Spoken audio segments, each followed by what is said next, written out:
Tema 4. El Estado en sentido político. El Estado liberal y su transformación. Apartado 1. De la comunidad a la sociedad civil. Dos concepciones de lo político. El comienzo de la modernidad se sitúa convencionalmente al final de la Edad Media, esto es, el siglo XV, con el fin progresivo de la visión unitaria del mundo y el lento surgimiento de la individualidad, aunque ha habido y continúa habiendo muchas discusiones al respecto. La gran división de la modernidad solo se muestra a partir del siglo XVII en la lucha de los pensadores liberales contra el Estado absoluto. A partir de entonces, los teóricos perciben la existencia de dos modelos diferentes de fundamentación de lo social y político, uno proveniente de la antigüedad clásica griega, el modelo de los antiguos, y otro, el modelo de los modernos. El modelo político de la Grecia clásica, que encontró su expresión más acabada en Aristóteles, se basaba en la unidad política de la ciudad, la célebre polis, con una participación activa y directa de los ciudadanos en la deliberación y decisión políticas, una participación que no concibe la representación dados el carácter directo. Esta era la esencia de la ciudadanía de la polis, liberación de los ciudadanos acerca de lo común. Dicho modelo había vertebrado en parte la filosofía política medieval, que tomó de él el sentido unitario de lo político y el entendimiento de cada una de las partes desde el todo y lo común. Si en la polis los ciudadanos libres se definen por el ejercicio de su condición al participar en las deliberaciones sobre lo común, y ese es el sentido de lo político, el ciudadano se define por su pertenencia a la comunidad. Más allá de la vida doméstica e íntima, no hay un ámbito de lo privado intocable para la comunidad. La libertad no se entiende como en nuestros días, sino que se es libre al pertenecer a la comunidad, al estar plenamente integrado en lo público. De ahí que el esclavo no es libre, no pertenece a comunidad alguna. La libertad es, por tanto, una prerrogativa positiva inseparable de la proyección del ser humano libre hacia los otros.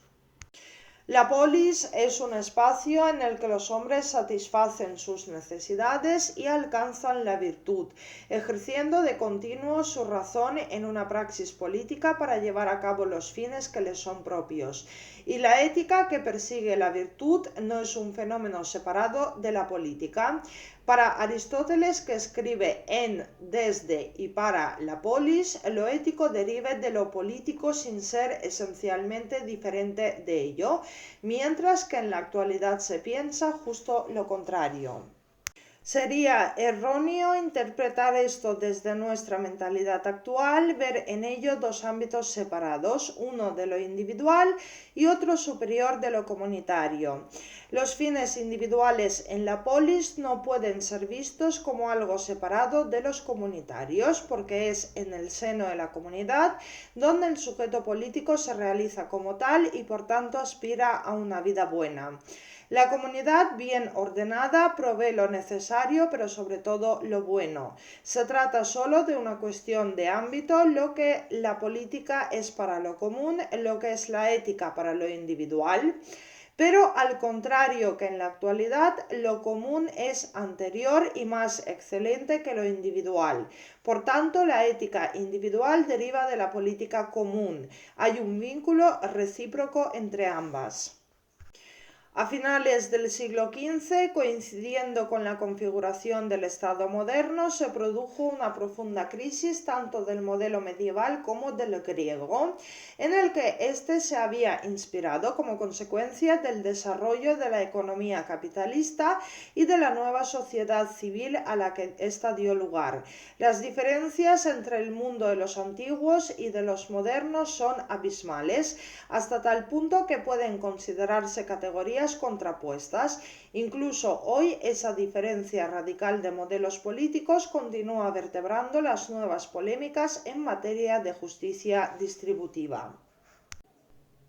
Apartado 2. El triunfo de la subjetividad, la libertad de los antiguos frente a la libertad de los modernos. En un célebre discurso sobre la libertad de los antiguos comparada con la de los modernos, el francés Constant se refiere a la libertad de los modernos como un logro del gran acontecimiento histórico de la modernidad, la Revolución Francesa, sin precedente histórico en ninguna organización social anterior, si bien reconoce que existía una forma propia de libertad en la polis. Aunque extensa, la cita es la siguiente. Pregúntense ustedes, señores, lo que hoy día entiende por libertad un inglés, un francés, un habitante de los Estados Unidos de América. Es el derecho de cada uno a no estar sometido más que a las leyes, a no poder ser ni arrestado, ni detenido, ni muerto, ni maltratado de manera alguna a causa de la voluntad arbitraria de uno o de varios individuos. Es el derecho de cada uno a expresar su opinión, a escoger su trabajo y a ejercerlo, a disponer de su propiedad y a abusar incluso de ella, a ir y venir sin pedir permiso y sin rendir cuentas de sus motivos o sus pasos. Es el derecho de cada uno a reunirse con otras personas, sea para hablar de sus intereses, sea para profesar el culto que él y sus asociados prefieran, sea simplemente para llenar sus días y sus horas de la manera más conforme a sus inclinaciones, a sus caprichos. Es, en fin, el derecho de cada uno a influir en la administración del gobierno, bien por medio de todos o de determinados funcionarios, bien a través de representaciones, de peticiones, de demandas que la autoridad está más o menos obligada a tomar en consideración. Comparen ahora esta libertad con la de los antiguos. Aquella consistía en ejercer de forma colectiva pero directa distintos aspectos del conjunto de la soberanía, en deliberar en la plaza pública sobre la guerra y la paz, en concluir alianzas con los extranjeros, en votar las leyes, en pronunciar sentencias, en examinar las cuentas, los actos, la gestión de los magistrados, en hacerles comparecer ante todo el pueblo, acusarles, condenarles o absolverles. Pero a la vez que los antiguos llamaban libertad a todo esto, admitían como compatible con esta libertad colectiva la completa sumisión del individuo a la autoridad del conjunto. Lo que plantea Constant es un fenómeno típico de la fase intermedia de la modernidad, la distinción entre el ámbito de lo público y el ámbito de lo privado, concretándola en dos tipos de libertad, la pública y la privada. De aquí que afirme que entre los antiguos el individuo era soberano solo en los asuntos públicos, ya que en su vida privada estaba absolutamente concernido a la comunidad, pues ésta establece cuáles debían ser las opiniones, la actividad y el culto que cada miembro de la sociedad profesase, sometiendo a todos a un estrecho control.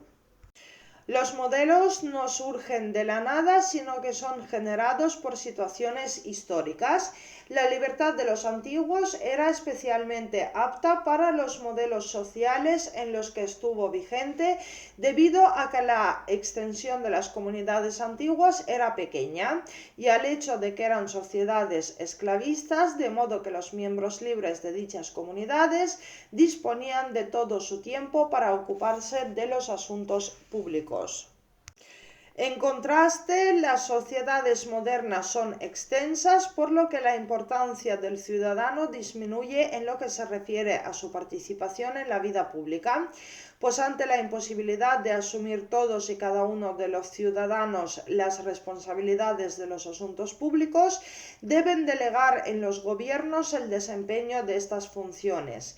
Por otra parte, habiendo sido abolida la esclavitud, los ciudadanos ya no disponen de tanto tiempo para la vida pública, ya que deben dedicarlo al trabajo. De aquí que las sociedades modernas se hayan visto obligadas a establecer un sistema de representación que permita el ejercicio indirecto, representado de la soberanía de los ciudadanos en la vida pública, pero sin interferir en su vida privada, ya que este es precisamente el ámbito en que se desarrolla toda su actividad. Por eso, dice Constant, los antiguos y los modernos han tenido conceptos tan diferentes de la libertad, ya que el objetivo de los antiguos era el reparto del poder social entre todos los ciudadanos de una misma patria. A eso era a lo que llamaba libertad. El objetivo de los modernos es la seguridad en los disfrutes privados y llaman libertad a las garantías concedidas por las instituciones a esos disfrutes. En definitiva, la libertad de los antiguos se concreta estrictamente en la participación actual y directa en las instituciones políticas, sin mediación ni representación alguna, mientras que para los modernos se centra en el respeto y garantía de sus libertades individuales. La unidad establecida por Aristóteles entre lo público y lo privado ha desaparecido aquí y en su lugar hay una auténtica escisión que los convierte en esferas separadas. La política se convierte en instrumento de la privada. El individualismo creciente de la sociedad política moderna ha dejado su impronta en la distinción de Constant y continúa marcándola hasta nuestros días. Apartado 3. Característica de la visión liberal del Estado. El modelo del Estado liberal se construye sobre varios conceptos que son fruto del pensamiento político de la modernidad. Los más relevantes son los de individuo, estado de naturaleza, contrato social, soberanía, pueblo, ciudadano, derechos subjetivos naturales y representación. De un modo u otro, todo este despliegue conceptual ha configurado nuestra concepción política del mundo hasta hoy. Punto A. El individuo. Contra lo que se suele pensar, el individuo no es una constante de todo tiempo histórico, sino que surge en la modernidad.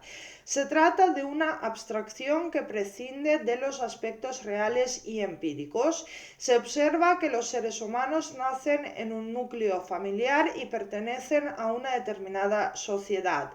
Pero si a esta realidad observada utilizando el método propio de la física se la descompone en elementos simples, lo social es reducido a individualidades. El mismo concepto de individuo se descompone en sus supuestas tendencias empíricas obtenidas a partir de la abstracción de los caracteres que presentan en común los individuos concretos. Una vez realizado ese proceso de abstracción, el resultado es el concepto de ser humano como individuo, concepto que es aplicado a la totalidad de los individuos singulares. Por eso, como observa Capella, el individuo es definido al margen de la sociabilidad, lo que es como decir al margen del esquema aristotélico que lo entendía a través de su naturaleza social.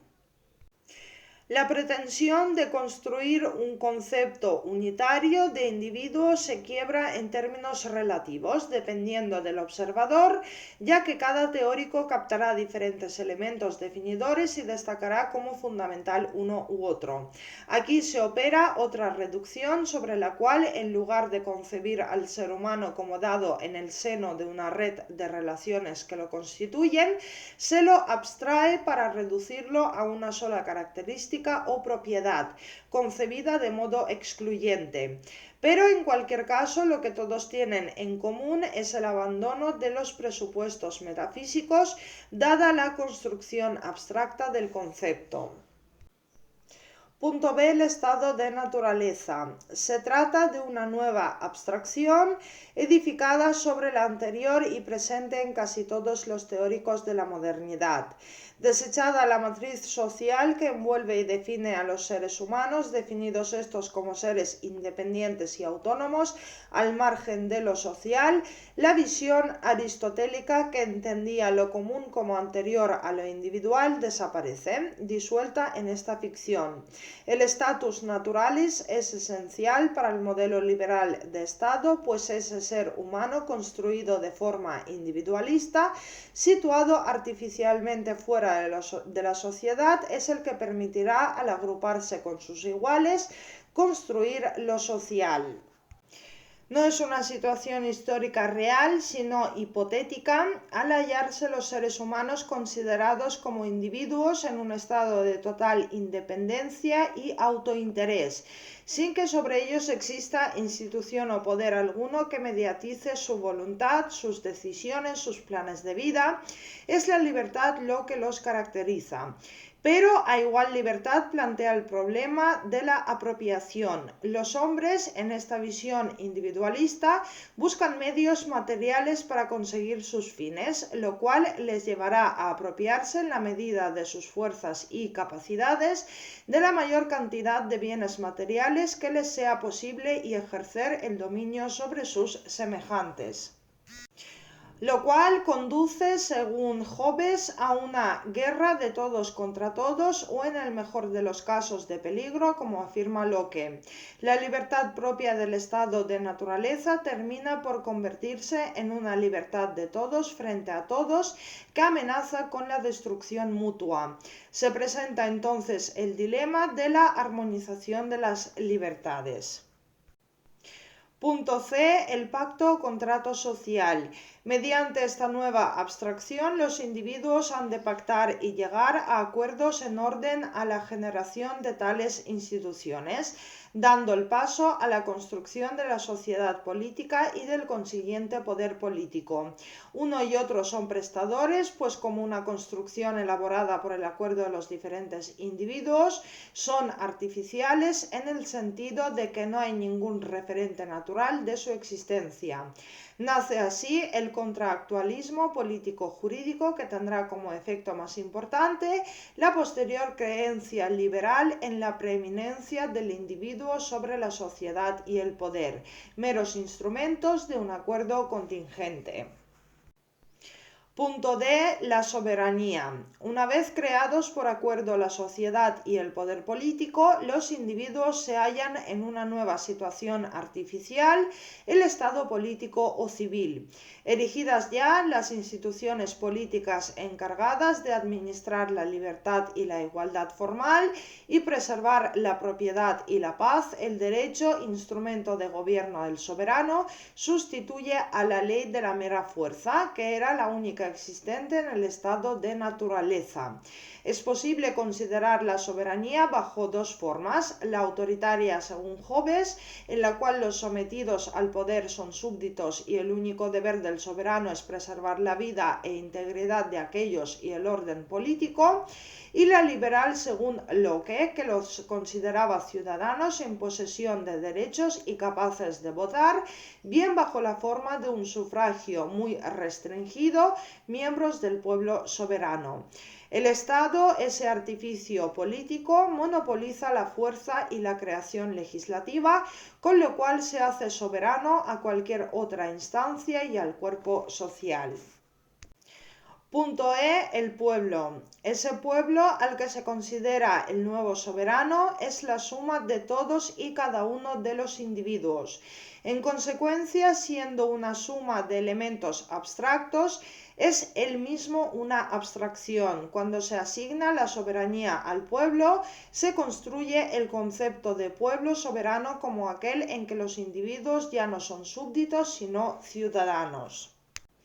De este modo recuperan para sí, mediante lo que Rousseau denominaría voluntad general, la libertad y la igualdad naturales cedidas a los antiguos soberanos. Desaparece así la desigualdad entre súbdito y soberano, pues merced a esta abstracción todos son a la vez súbditos como destinatarios del poder y soberanos como creadores de él. Tales son los ideales burgueses que propiciaron la Revolución Francesa y el consiguiente cambio político en todo el mundo occidental hacia el modelo del Estado moderno, en el que la soberanía solo le pertenece al pueblo. Como el pueblo constituye el elemento personal de los estados, el Estado vendrá a personificar política y jurídicamente al pueblo, mediante el instrumento típicamente liberal de la representación. De aquí que el Estado venga jurídica y políticamente a ser el titular de la soberanía, propiciando la aparición del concepto de Estado soberano no solo en el ámbito interestatal, sino también proyectado hacia el exterior. exterior. Así, el soberano será todo Estado libre e independiente de todo poder ajeno al suyo. Punto F. El ciudadano. Este concepto esencialmente liberal, que no es menos abstracto que los de individuo o pueblo, desplaza al de súbdito como sujeto meramente sometido al poder. Su significado se corresponde con el de miembro del pueblo soberano. Todos y cada uno de los ciudadanos son considerados libres e iguales, y tal es libertad e igualdad, entendida como igualdad ante la ley, deben ser aseguradas y garantizadas frente a las posibles violaciones de los órganos estatales que pudieran llevar a cabo. El gran teórico liberal de la política de la modernidad, Locke, considera que la clave de esa garantía son los derechos subjetivos naturales. Punto G. Los derechos subjetivos naturales. En la doctrina liberal son entendidos como previos al derecho positivo emanado del Estado, puesto que se presume que ya los poseían por sí mismos antes de adquirir la condición de ciudadanos, cuando eran simplemente seres humanos en estado de naturaleza. Tales derechos constituyen un ordenamiento previo y jerárquicamente superior al derecho positivo. El derecho natural, que durante todo el período de la modernidad se corresponde con el concepto propio del justnaturalismo racionalista y es entendido como un orden jurídico emanado de la razón humana. El catálogo de estos derechos que persisten tras el paso al estado civil abarca desde los más elementales, que es el derecho a la vida y a la propiedad, hasta los demás derechos civiles y políticos. Aunque al comienzo de la Revolución Francesa la Declaración de Derechos del Hombre y del Ciudadano de 1789 estaba claramente influida por la visión justnaturalista de los derechos, a los que concebía como universales, el punto de vista justpositivista sobre ellos acabó por imponerse hasta tal punto que fueron considerados como producto del Estado. Punto H. La representación. Se trata de la última de las grandes ficciones de la teoría contractualista que da lugar al Estado liberal. Supone que la teoría liberal no es democrática en sentido radical.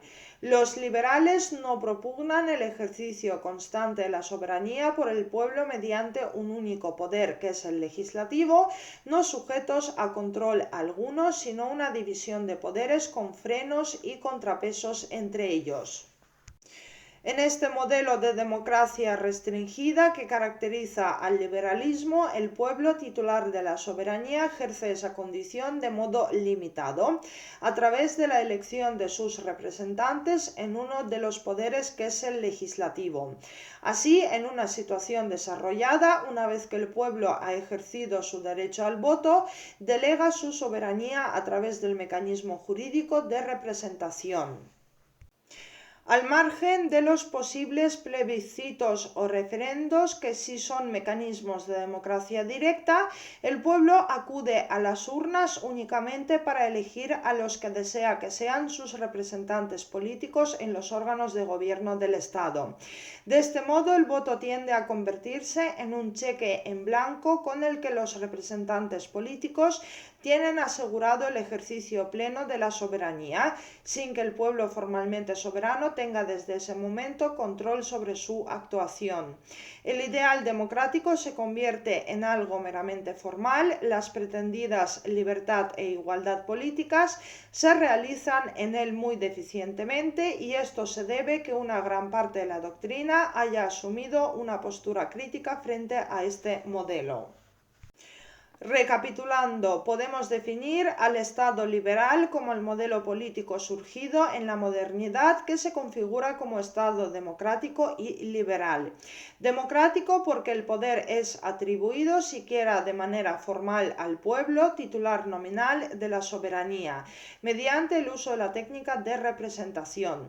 Liberal porque el poder político se ve limitado por un ámbito de libertad del sujeto garantizado por medio de la positivación protección de los derechos subjetivos naturales, llamados a convertirse en los derechos fundamentales, lo que en resumidas cuentas viene a caracterizar al Estado liberal por estos dos elementos legitimadores: la representatividad y la garantía de los derechos fundamentales. Pero el modelo democrático liberal de Estado propio de la modernidad, conforme avanza su consolidación, se transformará en el Estado de Derecho. Apartado 4. La evolución del Estado liberal del abstencionismo al intervencionismo. El Estado liberal es la configuración política dominante en los países europeos y americanos durante el siglo XIX y, si se entiende en sentido amplio, ha llegado hasta nuestros días. El despertar de la conciencia política de los ciudadanos pareció compatible durante los primeros decenios del Estado liberal, primera mitad del siglo XIX, con una despreocupación de este por todo cuanto fuese más allá de la igualdad formal de los ciudadanos en una sociedad de clases. Puesto que las doctrinas políticas del liberalismo eran también radicalmente liberales en el sentido económico, defendían ante todo la propiedad individual como símbolo de la autonomía personal. Los derechos subjetivos, entendidos en sentido negativo o defensivo como mera protección contra la arbitrariedad del gobernante, habían permitido al estamento burgués alcanzar el poder político, pero esa visión abstencionista se mostraba ahora como tramposa. Con el correr del tiempo resultó evidente que la misma representación era un mecanismo destinado a asegurar que las clases bajas no consiguieron el poder, pues en la práctica la igualdad meramente formal de derechos excluía la representación política y por tanto de la ciudadanía, quienes carecían de bienes, ya que la participación en las elecciones estaba restringida a los propietarios bajo la forma de sufragio censitario. Durante el siglo XIX, la distribución desigual del poder económico persistió intacta.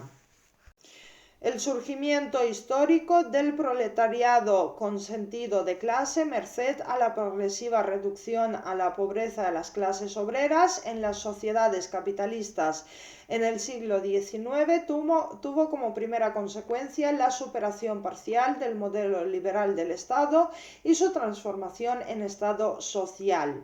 El Estado social no es una configuración plenamente diferente del liberal, sino una modulación de este, que introduce diferencias muy considerables en el modo de concebir los derechos de los ciudadanos y los deberes estatales, pero no llega a desbordar teóricamente el modelo liberal ni a alterar su sustancia para constituir un tipo de Estado diferente. Aunque ya en las constituciones de finales de la década de los 20 habían aparecido los derechos sociales en México, Alemania y Austria, la crisis de 1929 y la Segunda Guerra Mundial dieron al traste con las esperanzas de conseguir un capitalismo compasivo. A finales de los años 40, en las democracias europeas occidentales prevaleció la postura de la izquierda reformista o socialdemócrata, partidaria de un modelo de Estado social sobre la de la izquierda revolucionaria, que buscaba un modelo de tipo soviético como el instaurado en Rusia en 1917.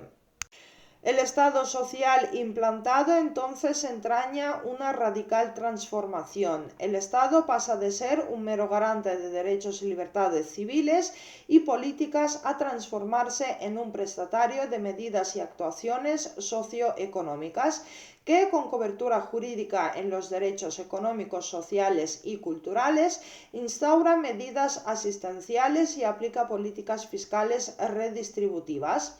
Por ello, el nuevo modelo de Estado se manifiesta como intervencionista en las relaciones económicas y productivas, antes exclusivamente en manos de la burguesía capitalista.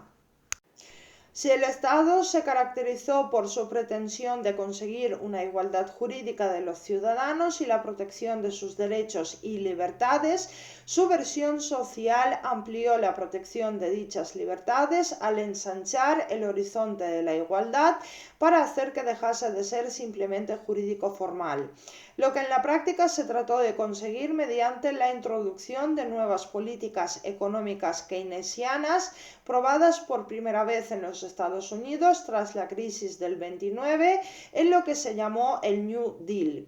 Se trataba de incrementar la inversión pública con el fin de reactivar la economía, lo cual permite a su vez aumentar la presión fiscal sobre la actividad empresarial productiva y gracias a ellos afrontar una política redistributiva al incrementarse el consumo de los sectores más desfavorecidos. La economía continuaba creciendo de forma que el ciclo no se detenía. Esto entró en decadencia tras la crisis económica de 1973 que puso a la vista los límites de este modelo. La distribución es un arma eficaz de integración social solo cuando es suficiente para redistribuir. Las políticas neoliberales durante el siguiente decenio supusieron una quiebra parcial del Estado social. En suma, el Estado social es, al menos funcionalmente, diferente al modelo liberal, si bien no puede ser tenido como un nuevo paradigma político, sino como una actualización del modelo de la modernidad desbordado por los acontecimientos políticos, económicos y sociales de los siglos XIX y XX. El problema es que esta diferencia fundamental no fue tenida lo suficientemente en cuenta por la teoría. La ausencia de un diseño teórico propio del Estado social ha sido señalada por Ferrajoli como una de las causas de su crisis, al haber sido construido sobre un modelo político inadecuado para las demandas que vino a satisfacer. El Estado social, al no hallar respaldo en modelos teórico-jurídicos equiparables a los que se encuentran en la base del Estado liberal, se ha desarrollado sin ningún proyecto garantista por medio de una caótica acumulación de leyes, aparatos y prácticas político-administrativas, lo que ha dado lugar a una escasa eficacia de los derechos, a un predominio del poder ejecutivo sobre el legislativo y a una escasa limpieza en la distribución de los recursos.